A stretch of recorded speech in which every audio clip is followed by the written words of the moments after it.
At the end of the 19th century on the North American border, many families survived on the frozen land, holding their breath on the darkest and coldest nights known to mankind. Please tell me in the comments where you are listening, what time it is and where you are. It's a strange comfort to see any of us drifting together from different corners of the world. Now, dim the lights. Perhaps a small fan could be turned on to produce a soothing humming sound. Let's embark on tonight's historical journey. Close your eyes and imagine leaving the warm room, getting away from the soft glow of your phone, and entering a world where even the air can kill you. Not by technology or convenience, but by silent courage. Endless labor and simple human capabilities to endure seemingly impossible things. Their life rhythm is not determined by the clock, but by the brief arc of the sun across the sky. Their nights are long and dangerous, filled with sounds that modern people have forgotten. The crackling sound of wood contracting in the cold, the whispering of the wind creaking through, and the soft prayer on the dying embers. Tonight, you will follow in their footsteps through the frost-minus hardened land. You will feel what they feel, see what they see, and understand how the human spirit learns to yield without collapsing under the relentless pressure of winter. Let's embark on this quiet journey together. When the snow begins to fall outside a small wooden house on the edge of eternity, when you wake up, the darkness is so complete that it seems solid, like velvet pressing down on your eyelids. Somewhere in the darkness, a sound pierces your sleep. It is the sharp crack of wood contracting in the cold. The little house around you is full of vitality.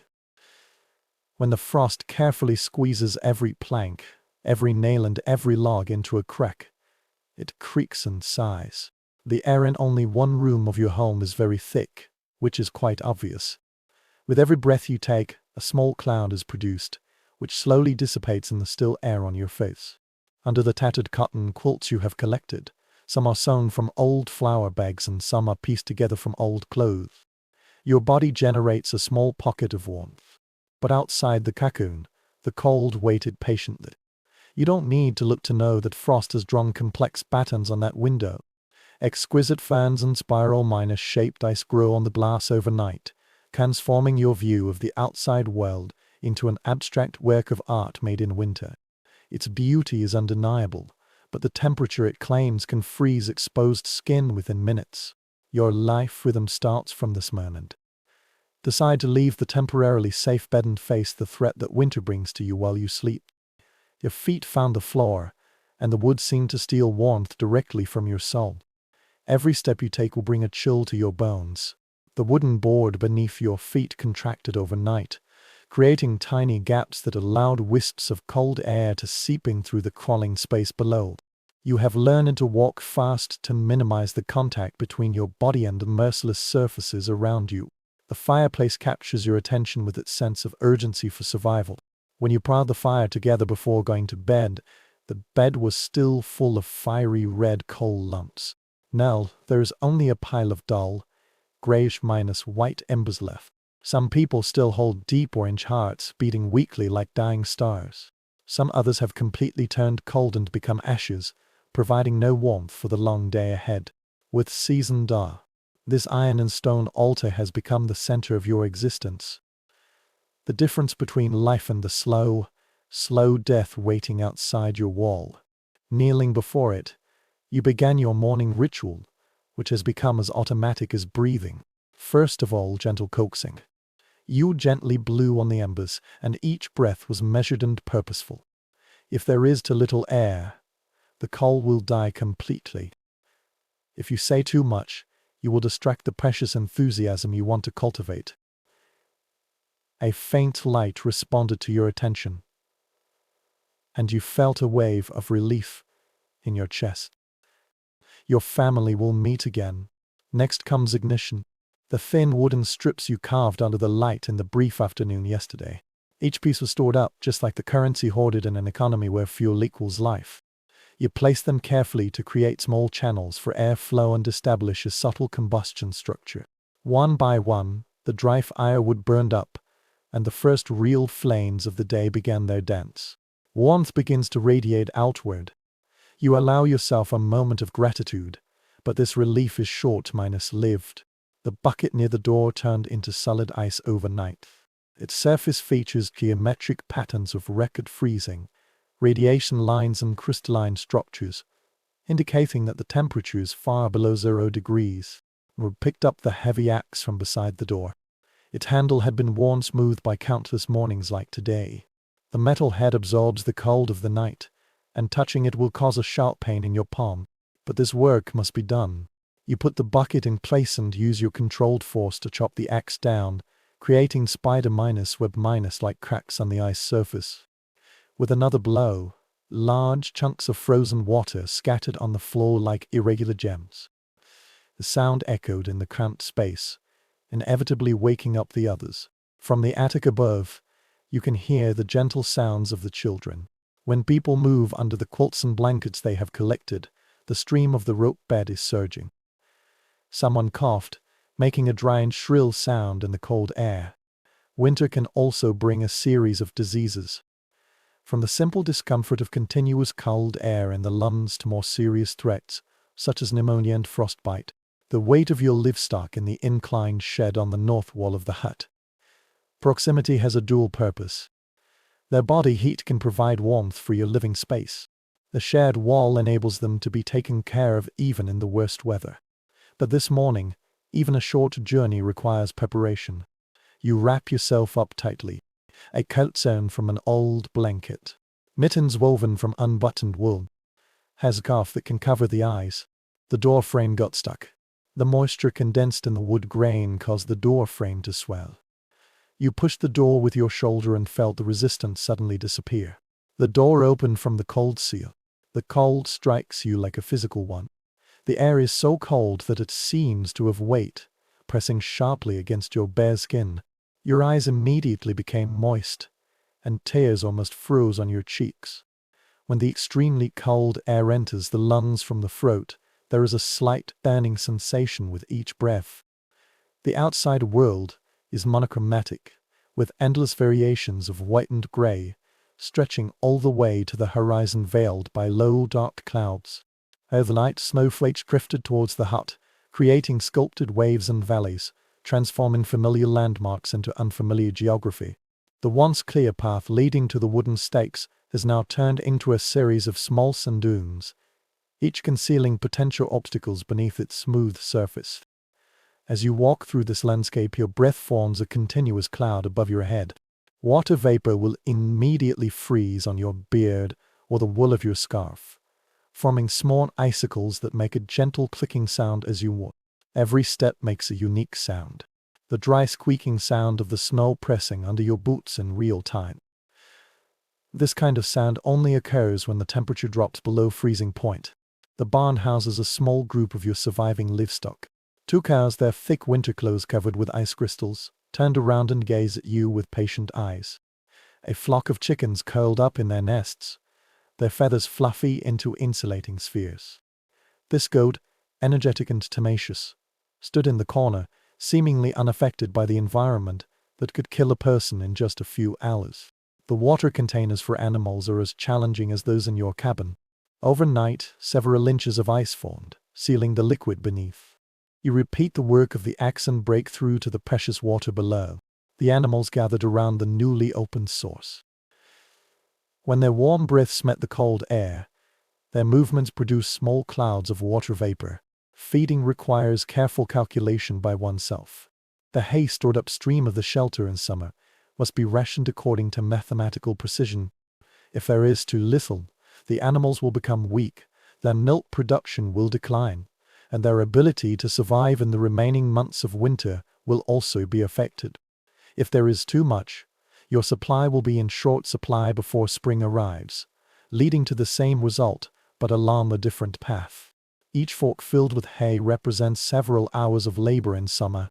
Pruning, drying, and careful storage, the quantity seemed abundant in August, but felt very limited in January.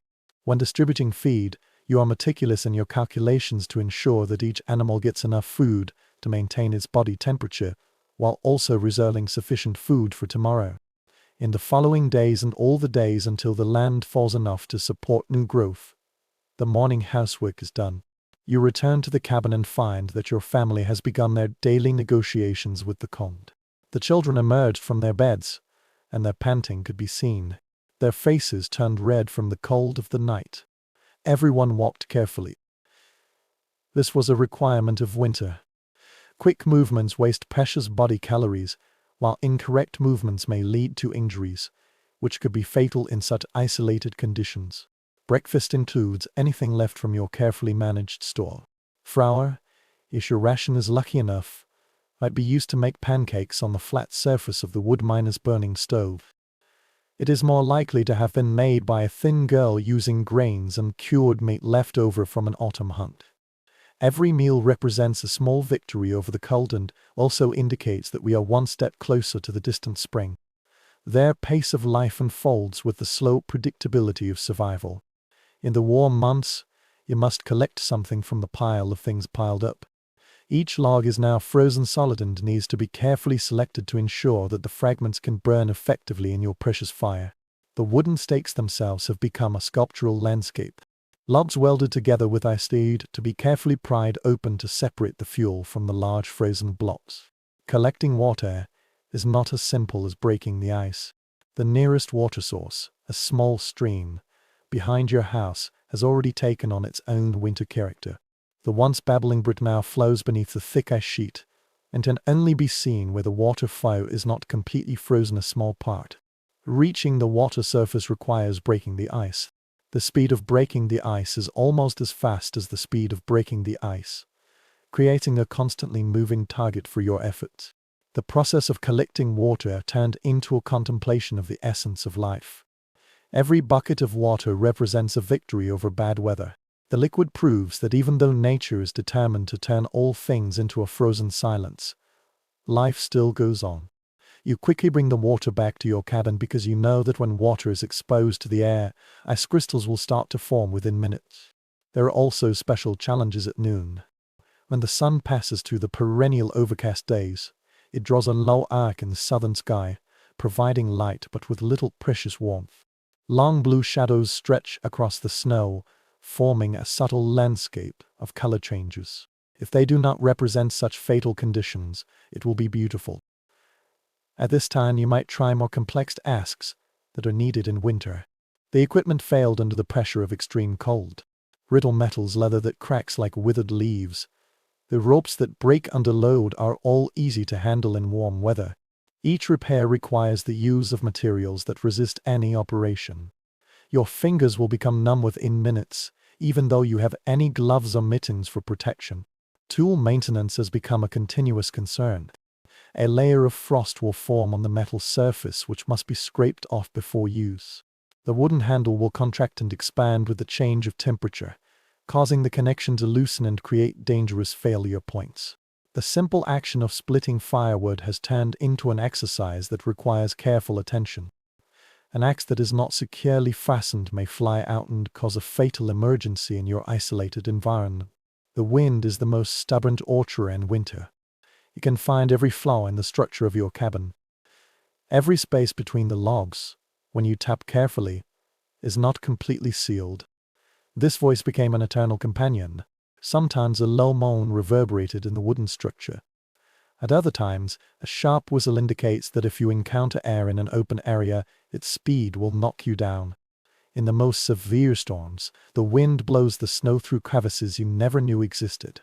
You woke up and found small pieces of powder on the floor under the window. It has been proved that winter can penetrate your most rigorous defenses. These invasions require immediate attention. The melted snow in your cabin will generate moisture. When the temperature drops, this moisture will freeze again and may damage your precious refuge from the inside. Your children adapt to the world with the resilience characteristic of childhood, but their adaptation also brings concerns. The game became a carefully supervised activity, confined within the small area they invented that revolved around warmth and survival. Whose hand has been worn for the longest time? Who can spot the first sign of frostbite of exposed skin? Who can create the most effective miniature spark with fragmented leads? Education continues in any possible form. Read by the firelight, practice arithmetic with problems related to rationing and resource management, and learn geography by studying the patterns of frost on the windows. Every class implies an understanding that in this ruthless environment, knowledge might one day determine life and death. Lulls need frequent attention and repair. Fabrics that have softened due to repeated freeze-thaw cycles may develop tears and weak points, which must be repaired immediately. Silk thread has become as precious as food. Each needle represents safety against the cold, as it attempts to find new ways to enter your skin. You should learn to cherish clothes, not because of their appearance, but because they can retain the heat generated by your body. In winter, the social structure of your isolated community operates under different rules. Mutual visas between neighboring countries have turned into major expeditions meticulously planned for military operations. Checking the situation of a family living a mile away, this simple act may require several hours of preparation. Collect suitable clothes. Plan the route to avoid the most severe drift. Make sure someone knows your planned route in case rescue is needed. When such visits do occur, their intensity is incomparable to that of warm seasons. Chatting by the neighbor's fireplace has become a form of communication. Not only does it share news and gossip, but also the basic human need for connection, which the isolation in winter might stifle. These parties often last until late at night. This is not merely for social pleasure, but because people actually realize that traveling in the dark can multiply the danger. Letters from distant family and friends are as heavy as a lifeline. Once mail delivery occurs, it becomes a community event. A letter from a relative in the East, a newspaper that was a few weeks overdue, and a catalogue, the goods on which might exist on another planet. All of this has become a precious connection to a world that transcends the frozen boundaries of winter. The post office is located in any building that serves as the commercial center of the settlement, and its operation schedule is entirely determined by weather conditions. Snowstorms can delay mail delivery by several weeks, causing information isolation and exacerbating the physical isolation caused by winter. When the mail arrives, its distribution ceremony is commensurate with its status, serving as evidence of the continued existence of the outside world. Over the past few months, transactions have shown new complexities. A simple exchange of goods turned into a negotiation over survival. A cup of coffee beans can be exchanged for firewood for a whole day. A small bag of flour is worth a freshly ground axe. Values change according to immediate needs rather than abstract values, creating an economy in which despair and generosity persist in tension. If your community is lucky enough, then the grocery store in the settlement will become a gathering place for news and resource flow. The men stood beside the big bellied stoves that served as the heating system for the store, sharing information about the weather conditions, discussing which families might need assistance, and planning to work together to help everyone survive until spring. Women use these gatherings to order networks, which often implies a difference between individual survival and community endurance. They share techniques for preserving food, exchange medicines for treating winter diseases, and coordinate the careful allocation of resources to ensure that no family faces the worst case scenario alone. Night suddenly fell. The brief appearance of the sun ends around 3 p.m., leaving a long period of darkness that must be filled with activities that do not require a large amount of fuel consumption. Candlelight became a luxurious reserve for important tasks. Most of the evening activities take place under the changing light of the fireplace, creating a world of shadow variations. The warm orange lighting transforms your cabin into a cave-like refuge. Telling stories is very fulfilling. The stories pass down through generations. Each retelling adds luster to them and offers entertainment that transcends human imagination without any fuel. The children listened attentively, and this isolation made their attention even more concentrated. An engaging story will one day help them understand their position in the long chain of human existence. Music. When the instruments are available and the fingers are warm enough to play them, enduring music will be produced. Simple melodies played on the violin or harmonica become persistent odes. It has been proved that beauty can exist even in the most challenging environments. The harmonious singing around the fireplace created a warmth that transcended temperature. Manual work continued through making fires, weaving, sewing, carving, and shaving. These activities have multiple uses, producing necessary items while keeping hands and the brain busy during long periods of darkness. The rhythm of this kind of work turns into meditation, repetitive movements that help mark the passage of time, as each day is integrated into an endless sequence of survival tasks. The transition to sleep requires one's own habits. Make a fire to save coal for the morning. Arrange bedding to keep warm to the greatest extent and ensure that necessary items remain available in case of emergencies at night. The children were tied up layer by layer and turned into small circles under their quilts. Adults take turns to get up at night, regularly check for fires and listen to sounds that may indicate problems with the livestock or that the cabin itself is under threat. These midnight vigils have turned into moments of solitary communication with the great presence of winter. When your situation of being isolated is most obvious, you stand in front of a nearly extinguished fire, feeling the warmth on your face, while the cold weighs on your back. Outside the house, the wind continued to have a constant dialogue with the wooden walls of the wooden house. Snowflakes gently tapped on the window, the sound like distant applause. Somewhere in the darkness beyond your circle of warmth and light, winter is waiting with boundless patience. The sounds at night in this season are completely different from those in warm months. There was no buzzing of insects, no rustling of small animals in the bushes, and no chirping of birds in the dark trees. On the contrary, what you hear is the sound of the air spinning, the cracking of frozen wood, the whispering of snow settling, and the howling of the wind blowing through the clearing in the distance. Sometimes, if you listen carefully, you might hear the sounds of wolves calling out to each other on the icy and snowy ground. Their voices carried different sounds in the thin and cold air, as if they came from all directions at the same time, but had no idea where they were coming from. This voice reminds you that other forms of life have found ways to thrive under conditions that challenge human survival. That winter belonged to those creatures that were better adapted to its needs. When you finally lie in your own bed and pull the quilt and blanket to your chin, you know that tomorrow will bring the same challenges, the same cautious balance to be struck between protection and consumption, and the same negotiations with cold, darkness and isolation. But you also feel a sense of calm satisfaction. For another day has passed and you are one step closer to the ultimate return of spring. The rhythm of their days goes on, not marked by clocks or calendars, but by the subtle changes of light and shadow, by the gradual shortening of winter, and by the tiny signs indicating that the season is slowly approaching its ultimate warmth. Every dawn brings the same challenges, but it also offers the same opportunity to once again prove that human determination can overcome the most tenacious attacks of winter. Before going to bed, you can let yourself imagine the sound of flowing water, the scenery of green grass, and the feeling of warm air touching exposed skin. These dreams become the fuel of endurance. Whispering to oneself in the darkness, all of this will pass. Winter will end as usual.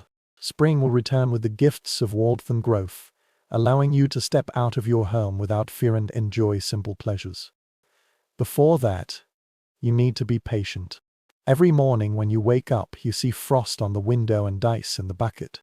You take care of your fire, look after your animals, and calculate your food with precise mathematics. You survived because survival is human nature. Even when the world around them seems determined to prove that life is too fragile to last, and when you slowly fall asleep in your warm room, the pace of their lives becomes yours, separated from their struggles by more than a century, but the simple fact of human perseverance connects you. Their role models have been reminding you for years that comfort is a gift, warmth is a blessing, and the ability to survive safely might be the greatest luxury.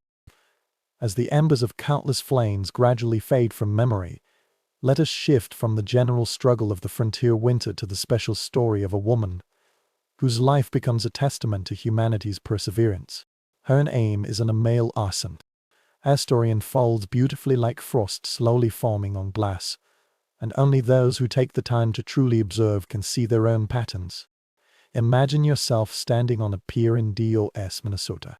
The autumn of 1868.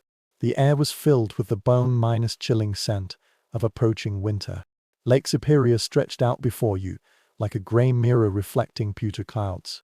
Among the immigrant crowd setting foot on American soil for the first time, the 20-year-old young woman stopped to straighten the wool shawl draped over her shoulders. Anime Anderson, she won't become Anime Larson in another 3 years. She put all her things in a leather bag and took her across the ocean. The weight of the box placed on her but not only represented what she earned, but also the necessities of life she had carefully selected, which she could hardly imagine.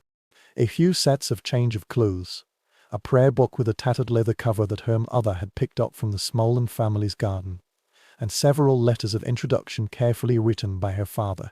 Her pace of life in Sweden follows the pattern that has been established over several centuries. Seasonal farm work, community gatherings in the village church, and familiar cycles of sowing and harvesting all mark time more reliably than any clock. Now standing in the chaotic American port, she is confronted with all the familiar disintegration, the terrifying freedom to create a brand new existence.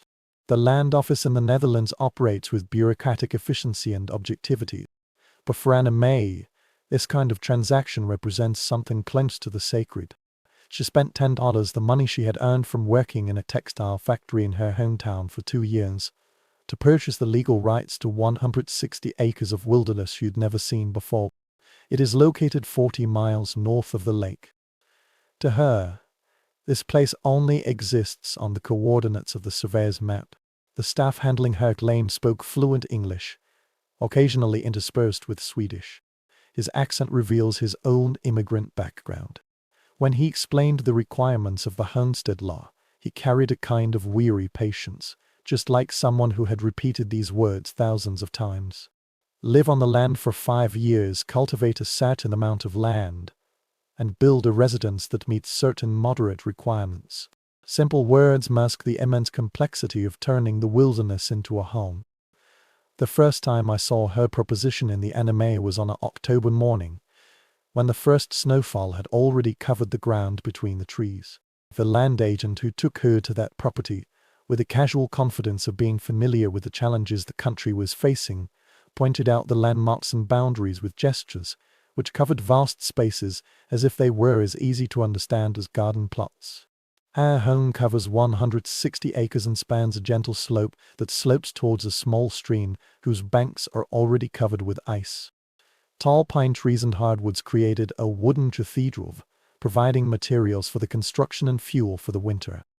But standing among these towering trees, the anime felt all the pressure of her isolation from the world. There was no smoke coming from the nearby chimneys, no sounds of human activity, and no evidence that anyone had ever attempted to create life in a specific corner of this wilderness. Her life for them immediately shifted from the familiar Swedish rural lifestyle to the urgent need for housing construction. As winter approaches with no buildings to protect her from the approaching cold, every day becomes extremely precious. She hired her local people, OJIUA, who knew far more about forest survival than she did, help her build a basic log cabin as her refuge. The construction process became the first education for anime under the realistic requirements of survival in the frontier. The selection of each log should not only take into account its size and straightness, but also its precise matching ability with adjacent logs, drain water and resist wind infiltration. This work was carried out very carefully. When the real cold comes, hasty work may mean death. The gaps between the logs require a mixture of clay, moss and small stones. As the work progresses, the hands become increasingly rough and proficient. The anime society interprets the qualities of different materials through touch. She judged the consistency of the mortar by pinching her fingers together. During the years she worked in the textile factory, her hands became softened, now developed calluses and strength. This is a characteristic of those who directly deal with the wear-resistant materials in nature. After 6 weeks of intensive labor, the size of the cabin was 18 feet by 24 feet. In the long years to come, a single room will be used as a kitchen, living room, bedroom and studio. There is a stone fireplace on one wall. Its chimney was built with stones collected from the riverbed and then assembled together with clay plaster. The stove is not only the actual center of her existence but also the spiritual center of her new home. Windows are luxury items and require careful consideration. The cost of glass is almost unaffordable for animation companies, but windows also provide valuable light during the dark months of winter. She gave an uninstalled to small south, minus facing windows. Positioning captures the maximum available sunlight while minimizing heat loss. The remaining walls are still made of solid wood, with insulation given priority over lighting. Special attention should be paid to the roof. In the country, snow loads may cause insufficiently supported structures to collapse. The anime learned to split the wooden shingles, creating overlapping layers that would drain water while providing insulation. This job requires precision. Each tile must be cut to the appropriate thickness and width, positioned to create a surface that guides moisture away from the fragile interior. The first winter she spent in the built log cabin became a master-level course for her to focus on the practical application of survival skills through observation and need.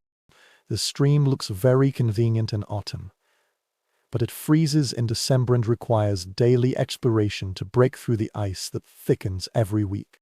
Collecting water has become a race against time. The container will freeze solid within a few hours if left outside. The water brought into the room must be used up quickly before it freezes to death as well. Food preservation relies on technology. Her studies came partly from her memory of Swedish traditions and partly from the advice given by her neighbor in Ogilvy. Under the floor of her small house, she dug a small cellar where root vegetables were stored. Even if the snow blocked other storage areas, she could still get them. She was lucky enough to buy the meat of a deer from a local hunter, and the meat strips were hung near her fireplace. Slowly dry it to become beef jerky, providing protein for a long time without fresh meat. In her first winter, she established a pattern in her life rhythm, which would persist throughout her frontier years. The key to ask at dawn is to dig out life from the accumulated coal, light a fire, and provide warmth and cooking power for the next day. The sound of chopping firewood became as regular as breathing, a knocking sound that marked the passage of time more reliably than any clock. Loneliness has become a real and enduring existence like cold. Letters from family members in Sweden take several months to arrive. When they do come, they are talking about a world that is getting more and more distant as the seasons pass. Anime began to keep a diary, not only documenting the actual details of the weather and work, but also her thoughts and observations on the strange, beautiful and challenging world she chose to live in. Her record from the first winter shows the hardships and unexpected joys of her new life. February 12th. Snow fell on the north wall, almost reaching the eaves. All night too long, I could hear the conversation between the wind and the wood. But this morning, the sun polished the frost on my window into diamonds, and I remembered that even in the toughest seasons, beauty still exists. The arrival of spring in 1816 brought both relief and new challenges. The brook regained its vitality amid the sounds of celebration, and with the rapid flow of melting snow, it created eternal music outside heard. But this season has also exposed the damage of winter, with some cracks already loosening. An ice dam is a roof area that allows water to seep through. As the land froze and melted, the posts of the fence had been lifted out of the ground. Her pace of life changed to adapt to the urgent work in spring. The land must be cleared for cultivation. Seeds must be planted in soil that has been frozen for 6 months. The cabin must be repaired and improved based on the lessons learned from the first winter. Each task not only represents an immediate need, but also an investment in future survival. Anime's first attempt to cultivate in the wilderness of Minnesota taught her humility about the relationship between human intent and natural reality. The seeds that thrived in the Swedish soil struggled under the different conditions of her new home. Crops that seem mature in midsummer can be affected by early frost without any warning. She learned to grow a variety of crops, spread risks across different possibilities, and accept smaller harvests instead of betting on larger and more uncertain ones. With the arrival of other settlers, her first winter began to ease up.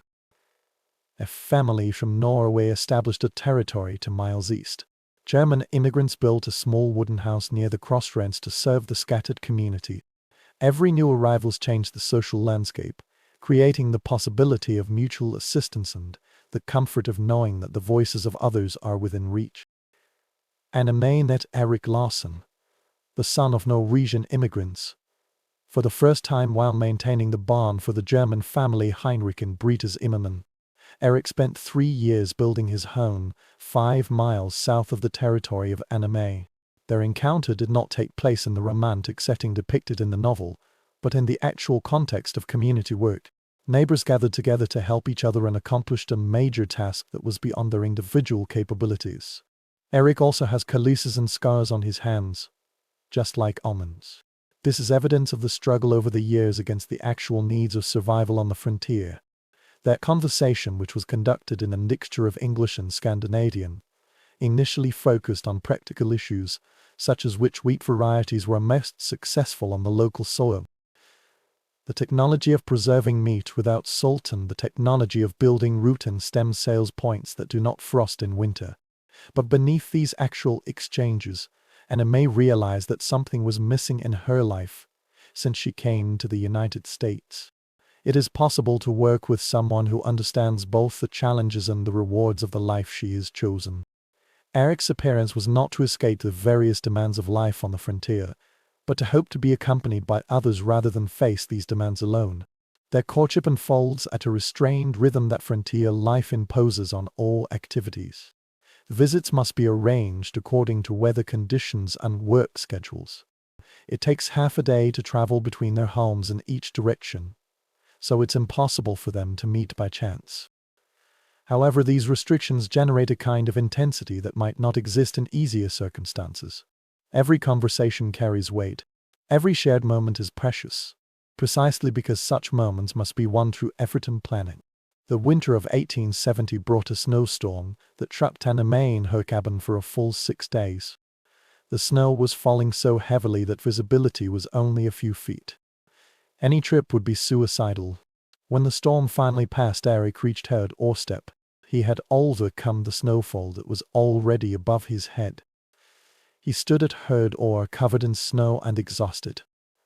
This scene made the animation reveal the essence of love. In such a situation, survival itself requires constant attention. She realized that love was not the kind of romantic luxury described in the novels she had read as a child, but something more fundamental: the willingness to risk one's own safety for the happiness of others, promise to share the burdens and comforts the frontier life offers in unpredictable ways. Their wedding was held in the living room of the only wealthy local family that owned a piano in the spring of 1871. The ceremony itself is presided over by a traveling missionary who visits scattered homes twice a year to carry out the accumulation of sacraments needed by isolated communities. The skirts worn in Anime are sewn from male-order fabric. The style is simplified to adapt to the reality of being built in a small room with limited light. Her pace of life changed again as she adapted to her miracle life and environment, where privacy was a luxury and cabins were rarely offered. She spent their first winter with Erik, learning the negotiations needed for marriage when survival depends on perfect cooperation. Tasks should not be divided according to traditional gender roles, but rather based on ability and efficiency. Whoever can best perform the necessary functions will do so regardless of convention. Anime discovers that Erik has skills that complement her. His experience in metal processing enables him to repair and manufacture tools, making their work more efficient. The knowledge of food preservation she learned through constant trial and error during her solitary years proved invaluable when applied to the greater quantity of food they produced together. Their first child was born in November 1872. During a week when the temperature dropped below zero, with the help of Britta Zimmermann, the child was born in their little house. Despite the harsh conditions, Zimmermann still walked 5 miles back and forth between the two houses. This baby, a daughter, whom they named Astrid, came into this world in an environment that tested all the resources of her parents. Caring for a baby in a small wooden cabin with only one room and relying solely on firewood for heating requires innovation. This is an animation that no book or family tradition has prepared for. Cloth diapers must be washed and dried under the condition that the water freezes into a solid within a few minutes of exposure to the outside air, which poses a challenge to the careful cooperation necessary for survival. However, the existence of Astrid has also transformed the cabin from a pure shelter into something close to a true home, creating a schedule centered around diet and sleep, rather than external demands such as weather and seasons. Her breathing became the counterpart of the constant dialogue between the wind and the wood, providing a soundtrack for the cabin. The winter of 1873 tested the Larsoness, and it was even unusual for the Lukalogivi people to describe the situation by the standards of their collective memory. The temperature has remained below 0 for 6 consecutive weeks. The snow is so deep that you can't travel without snowshoes. The most serious problem is that extreme cold has killed some families' livestock, threatening the source of protein needed for survival in winter. The animated diaries of this period reveal the practical and emotional challenges of endurance under such extreme conditions. January 15th. The cold turns our breath into frost before it leaves our mouths. Little Astrid's face was still red, despite our constant efforts to keep her warm. Eric said he would take the whole family to the Netherlands until spring, but this trip itself might cost us our lives, and we don't have money for accommodation either. We stay. We choose to believe that winter will end as usual. In this protracted emergency, community cooperation is crucial for survival. Calculate how much fuel and food each household needs to survive until spring. Centralized supply is provided to ensure that no family is facing hunger while other families have leftovers. The anime contributed hair skills and food preservation to help deal with the prey that hunters managed to catch under extreme conditions.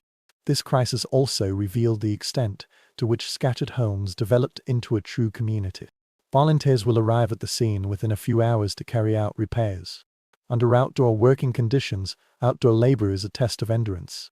The spring of 1873 came belatedly, but when it finally arrived, it brought a sense of victory that transcended the changes of seasons.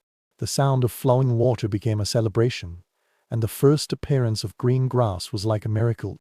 The second child of the anime, a son named Gustav, was born in the summer of 1874, which was quite different from the situation where his sister was born in winter. The windows of the hut were wide open to catch the evening breeze. Wildflowers are in full bloom on the open ground around their home. This contrast shows how rapidly the environment in border areas changes, and survival depends on how to adapt to an environment that suddenly shifts from friendly to hostile without any warning. As her family grew, her pace of life was constantly changing, and their own developed from a place for survival to a place close to prosperity. Every year, additional land is cleared, expanding their planting area and increasing their chances of producing surplus crops. It can be sold on the grain lifts in the settlement. The cabin has added extra parts, including a separate bedroom, a cellar with an improved drainage system, and a workshop where Eric can work on metal processing during the winter months. However, the prosperity of border areas remains fragile and is subject to forces beyond human control. Despite her efforts to irrigate, weeks of work vanished as the plants withered and turned yellow. This experience has strengthened the importance of diversity and the danger of over-reliance on a single survival strategy.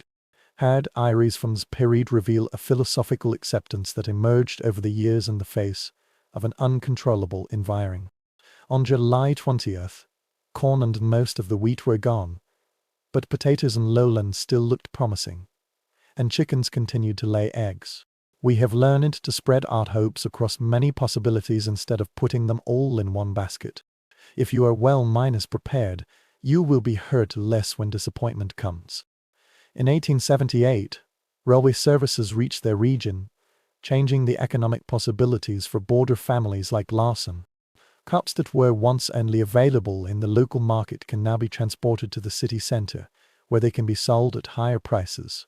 Enable families that earn cash income from the sale of agricultural products to have access.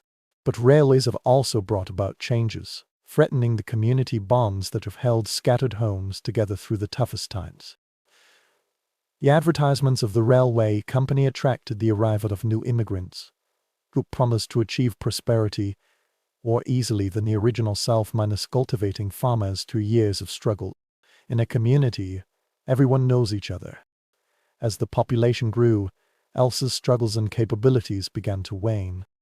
Anime has adapted to these changes with the same practical wisdom, which has guided her through previous challenges. Realized that progress brings both opportunities and losses. The connections among families that have shared extreme hardships cannot be replicated among those who have already accomplished the most difficult tasks. However, she also highly appreciates the healthcare, educational opportunities and improvements in manufactured goods provided by the railway. Her children grow up in a bilingual environment, speaking Swedish at home, English in the wider community, and shuttling between the old miners' world traditions preserved by animation and the American culture that surrounds them outside their homeland. Astrid demonstrated her and others' practical wisdom. Learn to manage household affairs efficiently and leave a deep impression on your neighbors. Gustav demonstrated his father's mechanical talent by ingeniously solving agricultural problems with the tools and materials at hand. The winter of 1881 brought about a personal tragedy, testing the endurance and wisdom accumulated in anime. Eric fell and broke his leg bone while repairing the damage to the barn roof caused by the storm. The leg bone still got infected. The nearest doctor will also arrive in 3 days. By the time medical assistance arrives, the infection has spread to an incurable extent. Eric's death left 33-year-old Anime a widow, responsible for maintaining a home and raising 2 children, a situation that even poses a challenge to a complete family. The community came together to offer help, but the reality remained that she had to take on what had always been Eric's responsibility, while continuing to carry out what had always been her job. Our life rhythm changed once again, becoming a meticulous arrangement for the needs of children, agricultural demands and the countless maintenance tasks required for life on the frontier. Anime students learn to repair tools, decide on crop selection and livestock management, and negotiate with food buyers and suppliers. These people are not accustomed to treating women as independent economic agents. The diaries of this period reveal her sadness and confidence in her ability to live independently. October 15th. The corn harvest is complete, and the yield is even better than what Eric and I harvested together last year. I think he will be proud of the achievements made by Astrid. Gustav fond me. The pain of missing him still exists. That is no longer prevents me from enjoying the beauty of the setting sun on the autumn leaves, nor does it prevent me from planning next year's planting with hope.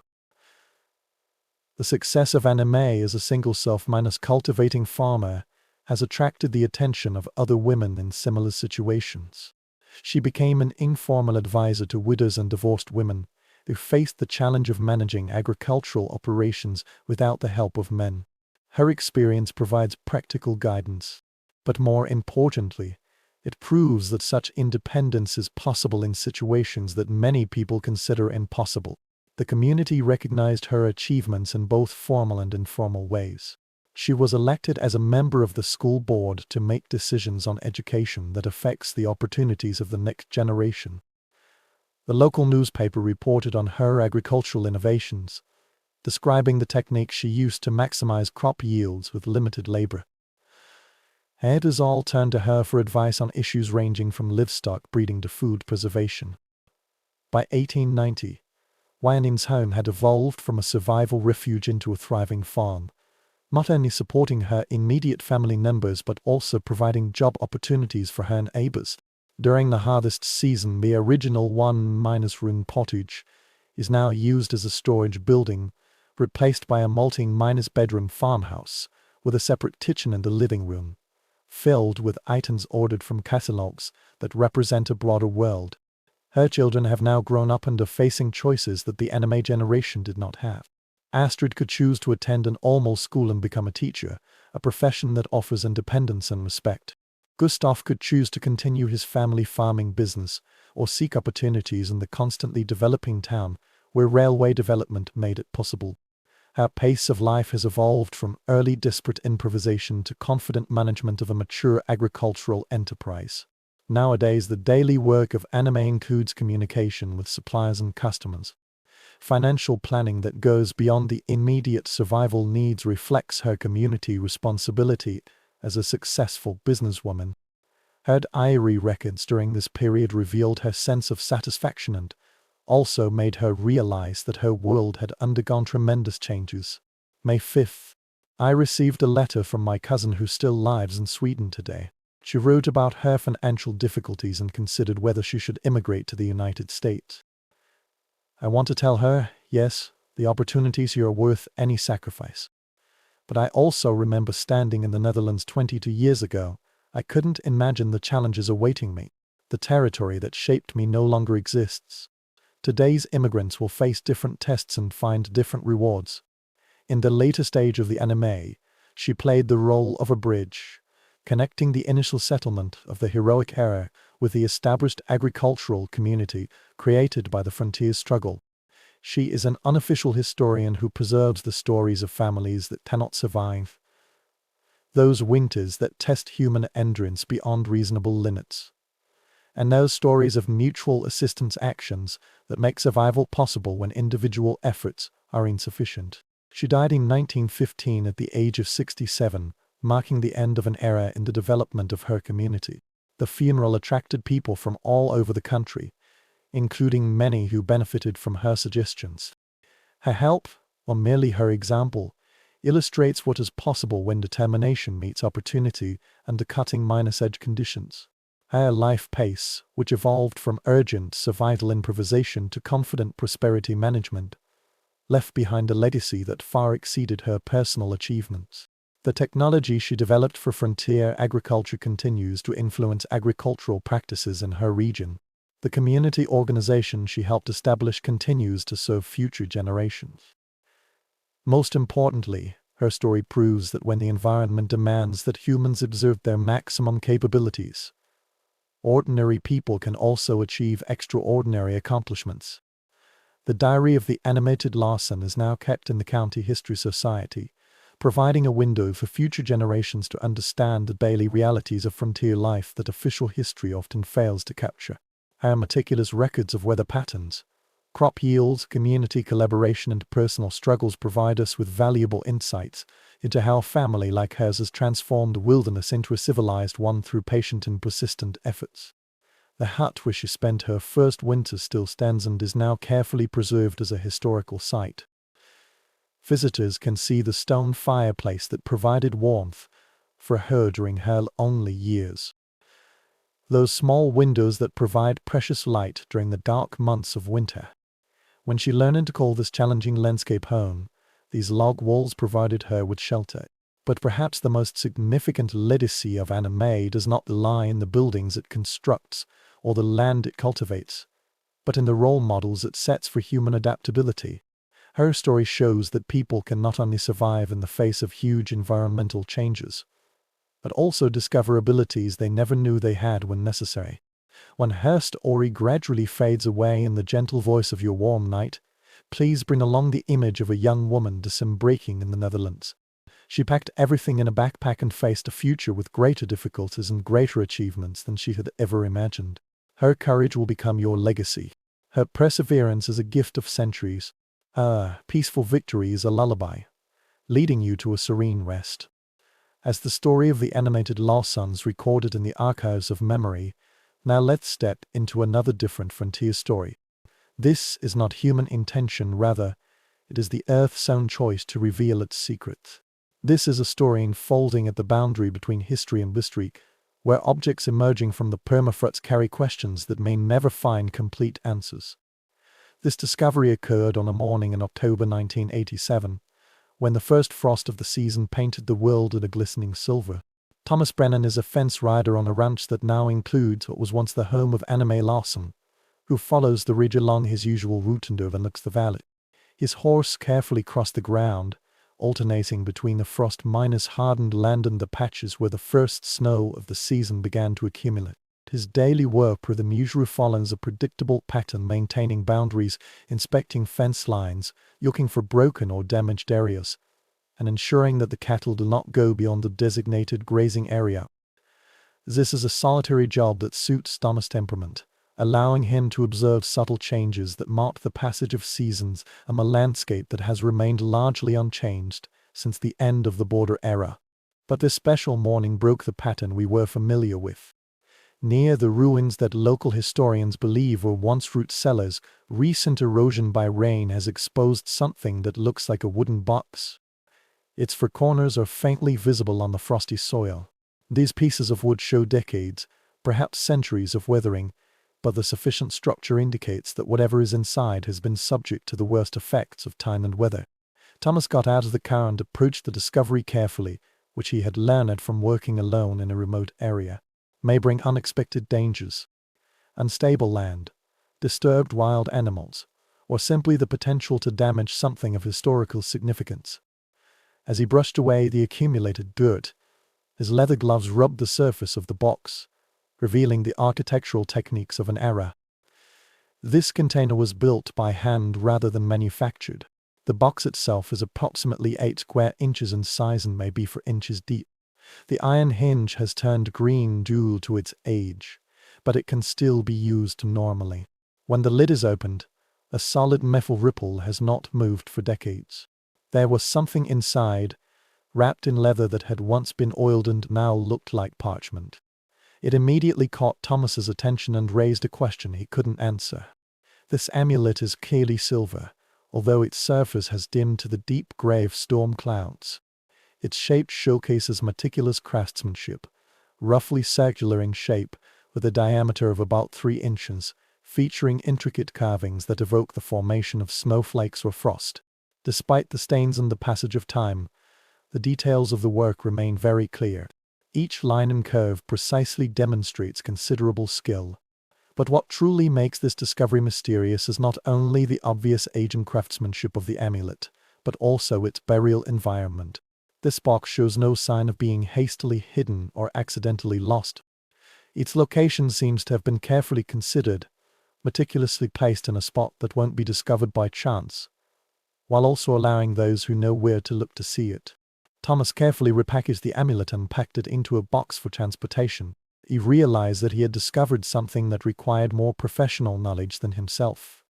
On his way back to the headquarters of the ranch, he was lost in the silence of deep thought, with only the soft panting of his horse on the frosty ground and the murmur of the wind blowing across the grassland, which began to turn into the pale golden color of the approaching winter. The subsequent investigation proceeds at the rhythmic pace typically required for academic research. 3 days later, Dr. Verf, Sarah Whitmore, an archaeologist from the State University, came here to examine the amulet and the location where it was discovered. Her initial assessment confirmed Thomas' intuition that this discovery represented something significant, an artifact decades earlier than most of the known settlements in the area. The excavation work was carried out with meticulous care, which is exactly what true archaeological work requires. Every shovel of soil has been screened, inspected and classified. The area around the original discovery was mapped out and photographed from multiple angles. Collect soil samples for future analysis. This is not an additional treasure trove of cultural relics, but rather evidence that the burial of amulets was indeed a single intentional act. Analysis reveals some particularly interesting things. Pollen samples collected for around the box indicate that the burial took place in late autumn or early winter, when the ground might have partially frozen, but it still required considerable effort to complete. Chemical analysis of the soil around the container revealed trace elements consistent with human activities.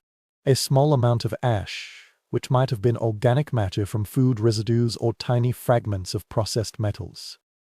These findings suggest that the burial of amulets was not a hasty concealment, but rather some kind of ritual. Someone spent a long time in this place, perhaps conducting a ceremony or ritual, and eventually carefully buried an item that was obviously of great significance. The questions that trouble the investigation are simple to ask, but it is impossible to give a definite answer. What does it mean? For whom? Dr. Rive. Whitmore's initial research on amulets themselves has revealed processes that challenge assumptions about cutting-edge metal processing capabilities. The silver content seems extremely pure, suggesting that the materials and technologies obtained in border communities might be rare. The engraving work demonstrated a level of detail associated with the traditional typical European guilds, rather than the practical metalwork typically required by frontier conditions. The patterns carved on the surface of the amulet are not easy to interpret. At first glance, they seem to be decorative manifestations of frost or ice crystals, but upon closer inspection, it is found that their complexity implies symbolic intentions rather than merely decorative ones. Geometric patterns and organic forms are interwoven to create optical effects. Depending on the angle of observation and the quality of the light, different design elements seem to appear or disappear. The photography of this amulet was quite challenging.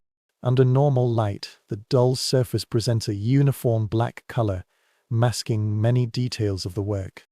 However, when shooting with lighting techniques specially developed for archaeological documents, the carvings will be displayed with astonishing clarity. The resulting images reveal patterns within patterns, hinting at the levels of meaning gradually discovered by the intention rather than immediately emerging. The pace of the academic investigation continued. Dr. Whitmore consulted colleagues who specialized in various aspects of frontier history and material culture. Metallurgists analyzed tiny samples scraped off the edge of amulets, confirming the purity of the silver and revealing trace elements that might indicate its geographical origin. Art historians have compared this carving style with various traditional European decorative metalworks. Native American scholars studied photographs of amulet patterns, seeking connections to the indigenous symbolic traditions that might have influenced their creation. This consultation revealed some interesting possibilities, but there were no clear answers. Some elements of the design echo the themes of the winter rituals in Ojibwe and Dakota, but others seem to draw on European folk traditions related to seasonal changes and weathering bad weather. The investigation was expanded to include local historical records, looking for any individuals who mentioned unusual metalwork, ritual items, or might possess the skills needed to make such sacred objects. From the county records of the border period, church registrations, and personal diaries, all were examined with microscopic attention to detail, transforming conventional historical research into something close to detective work. The first possible relevant reference materials appeared in the diary of Father Henry Du Bois, a Catholic missionary who traveled to the area in the 1852. In his record of November 15, 1854, he mentioned that he had met a French-Canadian hunter who possessed an amulet, a QAP handle with a green pattern, and a silver amulet engraved with the pattern of eternal winter. It is frustrating that the journal provides very few additional details. Father Du Bois said that the beast catcher was a man of about 50 years old who had lived in the wild for decades. He said that the amulet could protect him from the frost spirit. The missionary's account indicates that the demon catcher not only regarded it as an ornament, but also as a practical tool for survival under conditions where it might kill unprepared people. But this diary raises more questions than it answers. Who is this trap? How did he manage to obtain something of such value and craftsmanship? Why would such a person choose to bury it instead of preserving it for continued protection or passing it on to future generations? The pace of the investigation is still ongoing, but the secret of the amulet remains largely intact. Radiopacan dating of the organic materials found in the leather rack confirmed that the origin of the mid-19th century tomb was consistent with Father Du Bois' encounter with the mysterious beast hunter. But scientific analysis cannot explain why someone would place an item that clearly has monetary and spiritual value in a place where it might never be found. By interviewing elderly residents who have lived in the area for generations, local folk tales were collected. This provides an additional sense of mystery rather than clarity. Some families have kept the story of seeing an unexplainable light on a winter night near the ridge where the amulet was found. Some travelers also said that even during the most severe storms, certain areas mysteriously did not see snow, as if they were affected by some invisible force. The most interesting folk tale comes from Margaret Olsen, whose great-miner's grandmother immigrated from Norway in the 1860s. According to family tradition, Elder Olsen would occasionally mention encountering a fair hunter who possessed an amulet that could prevent the worst of winter's wrath. This description coincides very precisely with the elements of Father de Boer's diary and the discovered artifact, but Margaret's description adds a detail that cannot be found in the collected evidence. According to her great-grandmother, when the soul of winter finally took him away, the hunters said he intended to bury this amulet because he believed that even after his death, the power of this item would continue to protect the area. This story shows that burial is not concealment but dedication. The act of deliberately extending the protective effect of an amulet until after the death of its owner. As the investigation of amulets extends from autumn to winter, the rhythm of the seasons continues. The bad weather in December will test border families like Bev and Larson. The temperature dropped below 0 and snow accumulated, changing the landscape. It was under these harsh conditions that Thomas Brennan continued his duties as a mounted police officer, and his observations added another layer of color to this mystery. The area around the location where the amulet was found was always warmer than the adjacent ground. In other places, heavy snow only forms a rough circle slightly. It's approximately 20 feet in diameter around the place where the box was found. The ice formed in nearby puddles and streams is still very thin and fragile in this specific area, while in other places it would freeze into a solid under the same conditions. Thomas' observations might be regarded as coincidences or the result of unknown geological factors, but their connection to folk tales is too close to be completely ignored. Dr. Whitmore conducted meticulous temperature measurements throughout the winter, documenting conditions that indicated some form of microclimate influence centered on the discovery site, and measurement results show a temperature difference of several degrees, which is very small and absolute, but has potential significance for the survival of plants and animals in extreme weather. Scientific analysis cannot explain these temperature changes. Geological surveys show that there are no underground springs, no unusual rock layers, and no obvious sources of geothermal activity, which may explain the observed effects. The soil composition in the affected area is the same as that of the surrounding ground. By traditional standards, nothing can distinguish this particular location from the surrounding landscape. However, this impact persisted throughout the winter, creating a relatively mild small haven in an area that should have experienced the same severe weather as its surroundings. Wild animals seem to be aware of this phenomenon. During the most severe storms, deer and smaller mammals often take refuge in the reserve. Even domestic animals, if given a choice, would be drawn to this area during extremely cold periods. With the arrival of spring, the pace of academic investigation continues, and conditions permit a more detailed inspection of the site.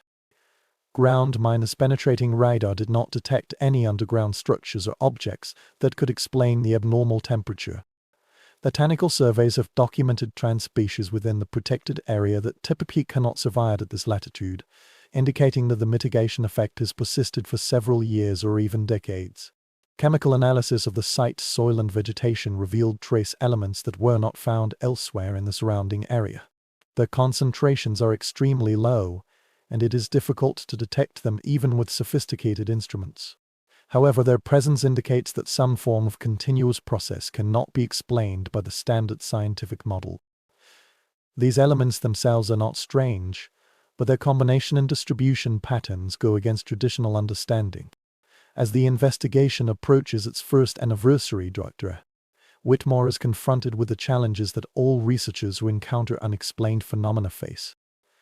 The evidence clearly records that some unusual things happened at the location where the amulet was found, but the nature of such events remains elusive.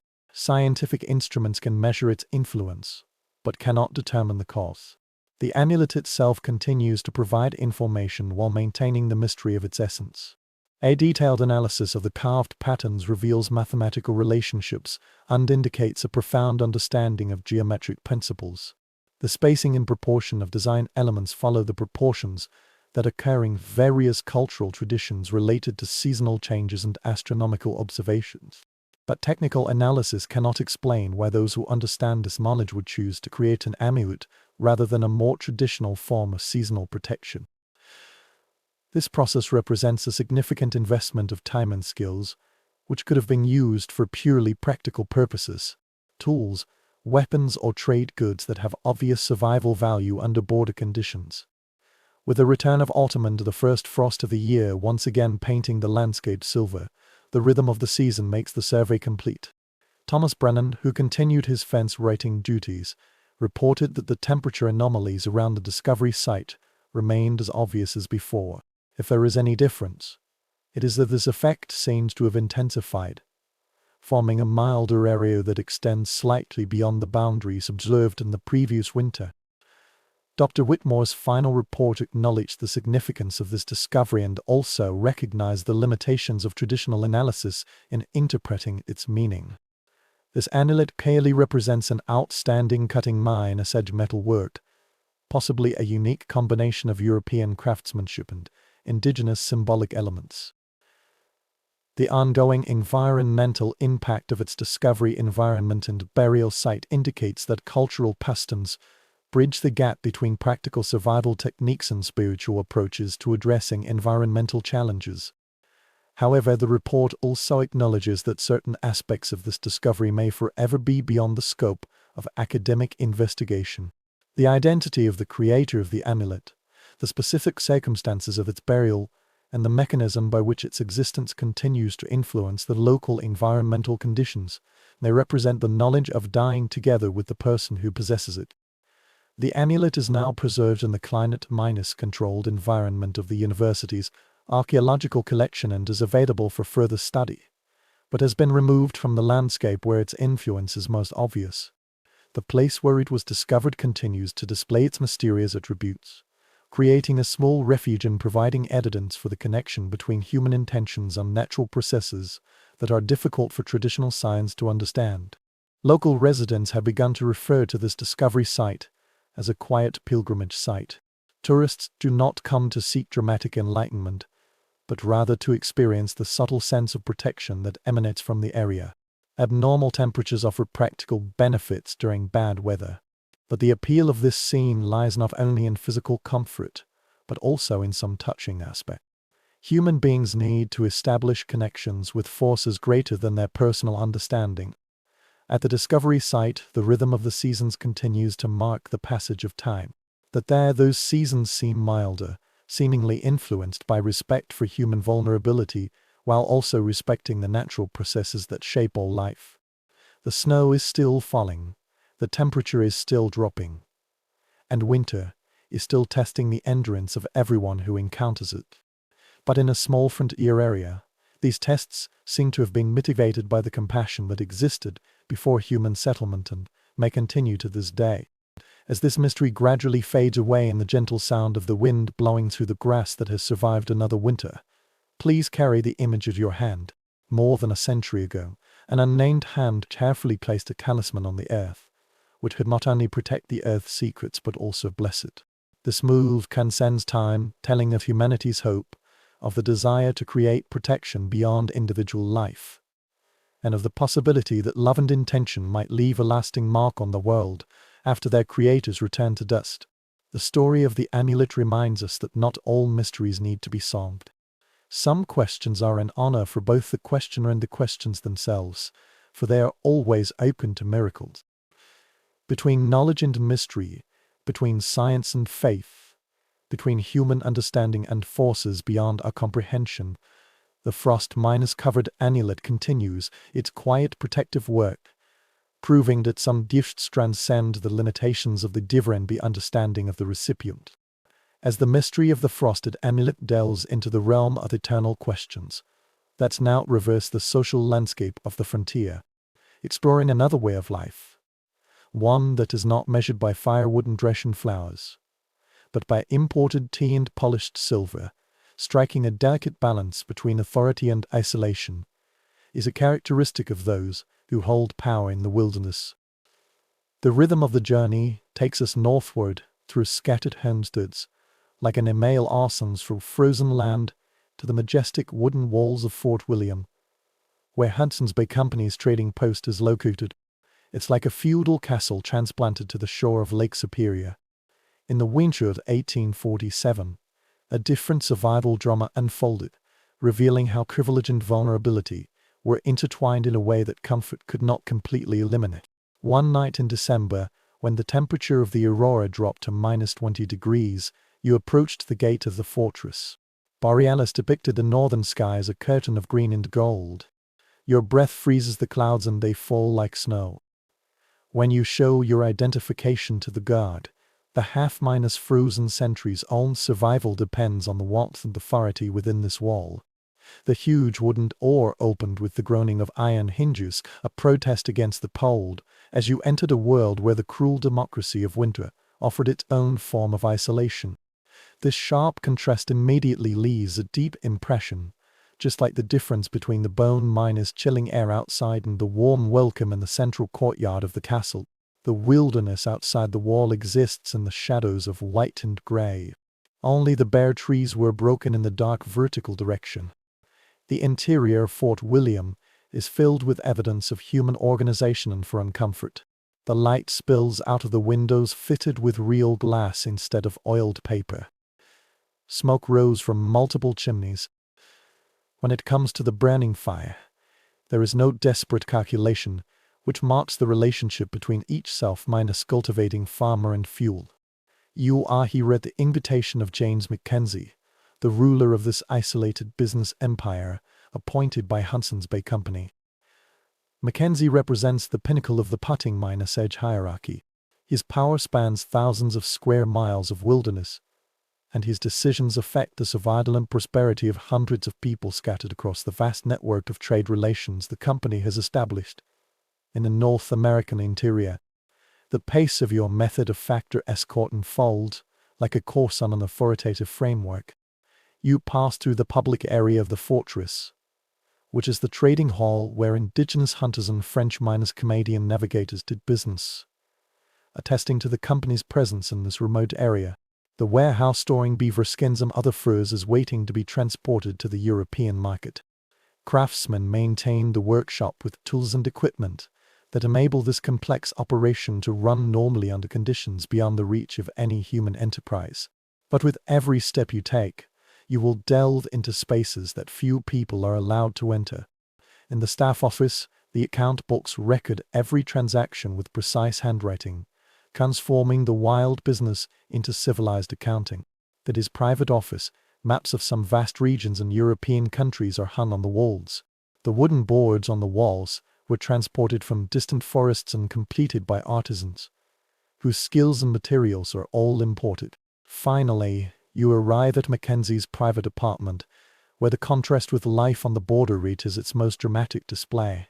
These rooms are not heated by a single fireplace but by multiple heat sources, maintaining a comfortable temperature throughout the living space and accommodating several families.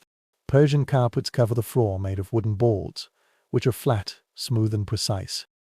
Axe said that resources are unlimited because of the need for survival. Mackenzie herself embodies the contradiction that defines the life of the frontier elite. At the age of 52, he has the demeanor of a person accustomed to giving orders, but his hands are covered with calluses, indicating that he has been learning wilderness skills for many years, which no authority can replace in an emergency. His clothes are made of the best wool material that the company can provide. Scottish leather factories are made by artisans whose techniques have been improved over several generations. The boots are designed into specifications to balance comfort with the practical needs of travel in extreme conditions. However, beneath the size of privilege, you will find that Anna Male Arson faces the same fundamental challenges in her single-room cabin. How to maintain life and reason in months when the natural world seems hostile to human survival. Mackenzie's solutions might be more elegant and expensive, but they remain the solution to the problem. Wealth can be improved, but not completely eliminated. Mackenzie's pace of life seems to have overlooked the seasonal constraints that control other frontier life. When the self-miners cultivating farmers woke up in the darkness and desperately needed to coaxing themselves out of the pile minus up coal, Mackenzie got up and went to the room where the servants had heated it to a comfortable temperature. Although isolated families use mathematics to precisely allocate every resource, Mackenzie's breakfast includes food transported from thousands of miles to his table. Coffee from tropical plantations, sugar refined in distant mills, and candied fruits made from fruits that can never grow in such harsh climates. However, the privileges in the border areas remain fundamentally unstable. Constrained by the power of not recognizing the human hierarchy, Mackenzie's authority was limited to his ability to maintain the complex network of relationships that kept the company running. Indigenous trading partners regard him as a valuable intermediary. If his performance fails to meet their expectations, they can choose to conduct business elsewhere. Travelers with long distance transportation skills working for the company are voluntary rather than forced, and their loyalty depends on fair treatment and appropriate compensation. The fortress itself, although it looks very solid, is still a European-style civilized island surrounded by wilderness. If human efforts fail to maintain its defense, it may be recaptured within a few seasons. Wooden walls that provide safety and psychological comfort need constant maintenance to withstand the effects of extreme weather. To maintain a comfortable indoor temperature, complex heating systems consume a large amount of fuel, which must be collected, transported and processed by hand under conditions that test endurance and skills. The office of Mackenzie is the nerve center of its business, and its business scope is larger than that of many European countries. The map on the wall shows the river system, transportation routes and trading posts, which are scattered over distances that would take several months to cross. Communications from other factors from the company's headquarters in London and from government officials in distant capitals have created an information network that can operate under conditions where any communication system faces challenges. But these maps also reveal the essential isolation of Mackenzie's location. The nearest company outpost of equal importance is located hundreds of miles away in a country and is impassable in the worst winter weather. Mackenzie made decisions that affected the lives of thousands of people in just a few months, while the information she processed might have been outdated for weeks or months. Within the territory under his control, his authority may be absolute, but such authority must be exercised under circumstances that test anyone's judgment. The social structure of Fort William reflects what seems to be a hierarchical system from European civilization, but it must function in accordance with the reality of the border. Mackenzie is at the top of this elaborately constructed pyramid, but his position depends on the effective performance of his subordinates, whose survival skills may surpass his in many practical fields. Staff members who maintain job financial records also act as interpreters when negotiating with indigenous trading partners. They have spent several years learning to understand the language and cultural expectations of indigenous trading partners. In Mackenzie's world, a typical winter rhythm begins with a review of reports from scattered outposts. Each document provides a small window for people to learn about the situation and events in areas that he may have never visited in person. Trade statistics, weather observations, personnel reports or supply requests, all from an information mosaic that must be integrated into decisions that affect resource allocation, personnel allocation and strategic planning, and these decisions will change with the seasons and years.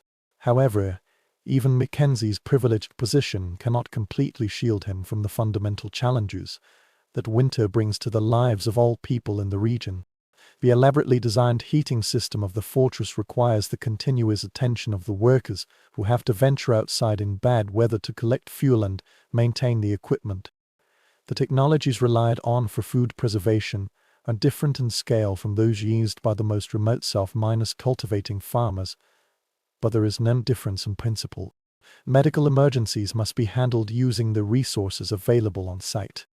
Due to the fact that professional medical services require weeks of dangerous travel, the dinner at Mackenzie's private restaurant maced, and in the most sharp contrast to the survive-centered life of border families. The table service includes porcelain imported from the UK and silver frying pans made by artisans, whose works reflect the exquisite craftsmanship of several generations. Crystal glasses can transform candlelight into prismatic displays. Food itself has transcended mere nutrition and become a form of cultural expression. The dishes are prepared based on recipes that maintain a connection with European culinary traditions, while also incorporating ingredients provided through the extensive trade network of the Postal Service. But even this exquisite feast reminds people of the instability of frontier privileges. This beef might have come from the post station's own farm, that spending the winter on the grassland and grazing livestock require professional knowledge and resources that small farms cannot replicate. Wine can be imported from vineyards in Europe, but transportation costs and logistics challenges make these luxury items extremely expensive, and supply disruptions may last for months. In Mackenzie's dormitory, the pace of evening entertainment reflects both the resources available to the cutting-edge elite and the restrictions imposed by isolation and the climate. There is a piano transported from Montreal in the living room, which cost a huge amount of money and effort. Its emergence not only represents the possibilities of music, but also proves that the company has the ability to cross vast distances and complex terrains to convey the refinement of civilization to people. The collection of books in this library offers knowledge connections to a broader world of ideas and culture, which geographical isolation might completely sever. However, the people who have improved their services are limited to the residents of the fortress and occasional tourists. The music of the piano reverberated in a room of about a dozen people, rather than in a concert hall, which might be the purpose of this performance. The library's collection circulates among readers who mainly focus on the practical management of business, survival and field operations, rather than the leisure pursuits that might attract readers in a more stable environment. Mackenzie's evening routine includes staying in touch with the company headquarters and other positions throughout the network. He writes reports under the light, which will be carried by dog wrecks and canoes, crossing hundreds of miles of wilderness to reach recipients who may not be seen for months. These letters represent the lifeline to a broader world of corporate hierarchy and business relationships, attest to his status, and provide meaning for the isolation he has endured.